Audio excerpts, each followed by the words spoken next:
Stroke मध्ये कदम साहेबांनी 7 शाळा काशेगाव शिक्षण संस्थेला दिल्या. म्हणजे मागचा पुढचा विचार न करता हे योग्यच काम करतील हा विश्वास असल्यामुळे त्यांनी महाराष्ट्रात मीच नाही अनेकांना अशी मदत केलेली.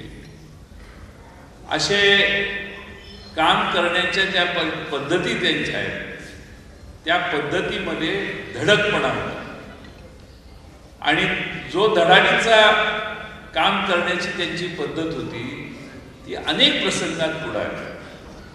पण सगळं करून आपल्या भागाला विसरायचं नाही आणि गत कधी सोडायचे नाही हे मी पतंगराव कदम साहेबांच्याकडून शिकलो.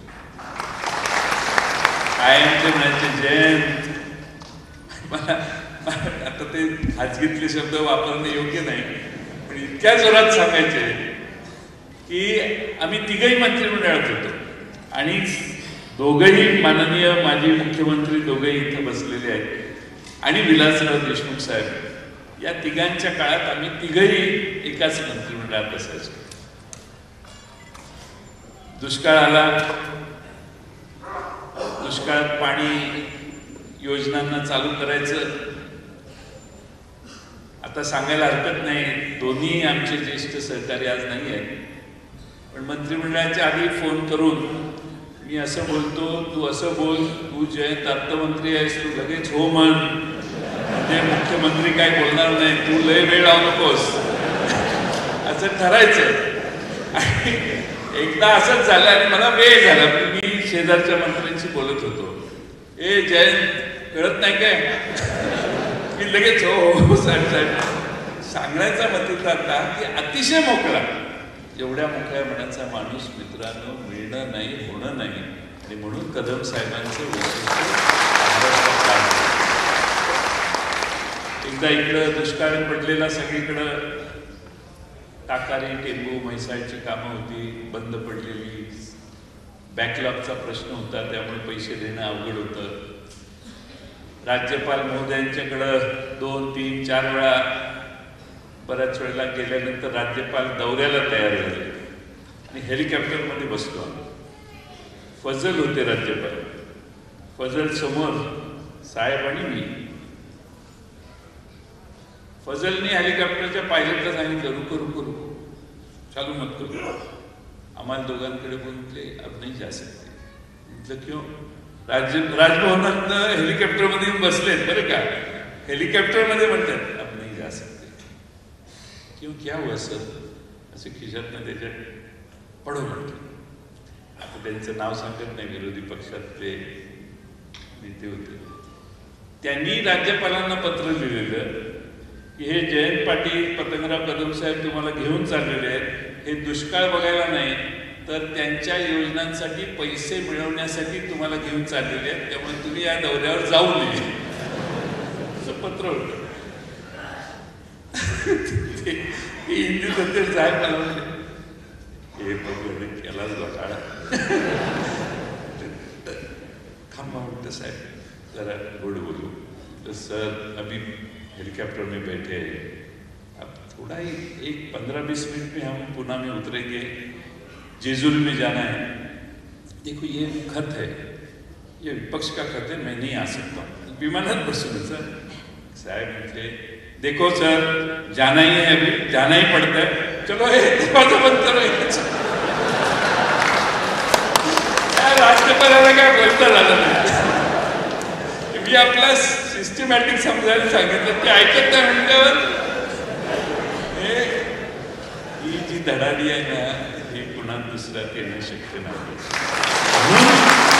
आमच्या सगळ्यांपेक्षा ते वेगळे होते असा मला आज त्यांची उणीव फार मोठी जाणवते. खरं म्हणजे महाराष्ट्राच्या 8 खाती सांभाळली. महाराष्ट्राचं मुख्यमंत्री होण्याचं त्यांची कर्तबगारी तेवढी मोठी होती याच्यात आमच्या कुणातही शंका नव्हती. महाराष्ट्राचं मुख्यमंत्री कदम साहेब व्हावे अशी भावना आपल्या भागातल्या सगळ्यांची होती. त्यांची कर्तबगारी, त्यांचा वकूफ आणि त्यांची काम करायची जी पद्धत होती. बऱ्याच लोकांनी मला सांगितलं बाळासाहेब देसाई बघा अशा एवढ्या जोरात बोलायचे कदम साहेबही त्याच तत्वानं त्याच स्टाईलने काम करत होते आणि म्हणून भारतीय विद्यापीठाचं एक मोठं ज्ञान मंदिर भारतात दुसऱ्या कोणी उभं केलं नाही, तर या सामान्य 67च्या शेतकऱ्याच्या मुलांनी उभं केलं. हा त्यांचा सगळ्यात मोठा सुदैवाने आज विश्वजित कदम अतिशय उत्तमपणाने या सगळ्याच व्यवस्थेचं नेतृत्व करत आहेत. या ठिकाणी स्मारक उभं राहत आहे. मार्च महिन्यात त्यांचा उद्घाटनाचा मनोदय आहे आणि अतिशय उत्तम स्मारक. अनेक नेत्यांची स्मारकं आम्ही पाहिली, पण एवढं सुंदर विश्वजित कदम स्मारक आम्ही दुसऱ्या कुठल्याही नेत्याचं पाहिलं. कदाचित पुढच्या 2-3 महिन्यानंतर इथं एक तीर्थक्षेत्र आहे का काय असा नव्या पिढीला नक्की विश्वास निर्माण होईल असा मला विश्वास आहे. आज ताकारी, टेंबू, म्हैसाळ हे प्रकल्प उभे राहत आहेत. त्यातही डॉक्टर पतंगराव कदम साहेबांचा पाठपुरावा, वाद घालण्याची त्यांची शक्ती का नाही मिळत म्हणून आग्रहानं आता पैसे मिळणं सोपं आहे, पण ज्यावेळी बॅकलॉगचा विलीड होता, विदर्भाचा बॅकलॉग होता, मराठवाड्याचा बॅकलॉग होता, त्यावेळी आपल्या सगळ्या भागासाठी भांडण्याचं, लढण्याचं, मंत्रिमंडळातली आपली शक्ती आणि आपलं स्थान त्यासाठी वापरण्याचा हट्ट करणं हे पतंगराव कदम साहेबांना सहजगत्या त्यांच्या प्रयत्नाने हे या सगळ्या व्यवस्था उभ्या राहिल्या. सहकारी साखर कारखाना देखील आता मोहनराव दादांचा कारखाना आता एवढा चांगला सुंदर चाललेला आहे की आसपासच्या कुठल्याही कारखान्यापेक्षा चांगली आर्थिक क्षमता मोहनराव दादांच्या नेतृत्वाखाली चाललेल्या कारखान्याची आहे. आणि जे करायचं ते उत्तम करायचं आणि अतिशय उत्तमपणाने या सगळ्यासाठी आपण प्रयत्न करायचा. हा त्यांचा आदर्श त्यांच्या बंधूंनी देखील चालवला आहे. प्राचार्य डॉक्टर शिवाजीराव कदम साहेब इथं बसलेले आहेत. इतके नम्र आहेत पण कर्तबगारी प्रचंड मोठी. सगळी व्यवस्था उभा करण्यासाठी त्यांनी आयुष्य वेचलं आणि आज आपल्या सर्वांच्या समोर ही व्यवस्था निर्माण झाली. माणसं मित्रांनो सहजासहजी तयार होत नाही. निर्माण झालेल्या माणसाला संपवण्यासाठी बरेच लोक नेहमीच प्रयत्न करत असतात. जेव्हा एखाद्यावर जास्त टीका व्हायला लागते, जास्त त्याला अडचणीत आणण्याचा प्रयत्न होतो, तेव्हा ओळखायचं की हाच मूळ माणूस आहे की ज्याच्यामुळं आपल्या प्रगतीची दिशा आपल्याला मिळू शकते.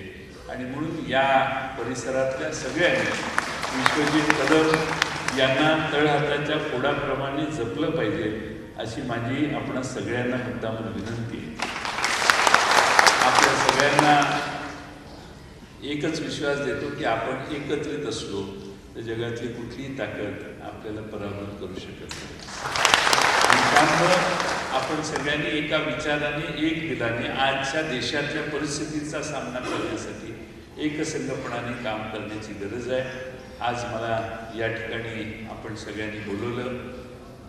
मी आपल्या सगळ्यांचे आणि खास करून विश्वजित कदम यांचे मनपूर्वक आभार मानतो.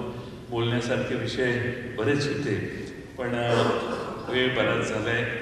पवार साहेबांनी सकाळी 12 वाजल्यापासून मुंबईत 10 वाजल्यापासूनच होतं, पण विश्वजितचे शब्द त्यांच्या कानावर घातल्यावर मला ते म्हणते बरं ठीक आहे 12 वाजेपर्यंत ये.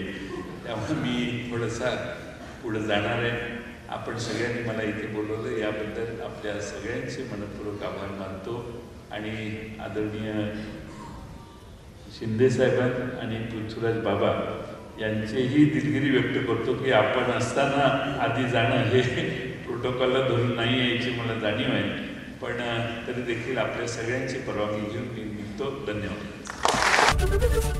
एबीपी माझा, उघडा डोळे बघा नीट.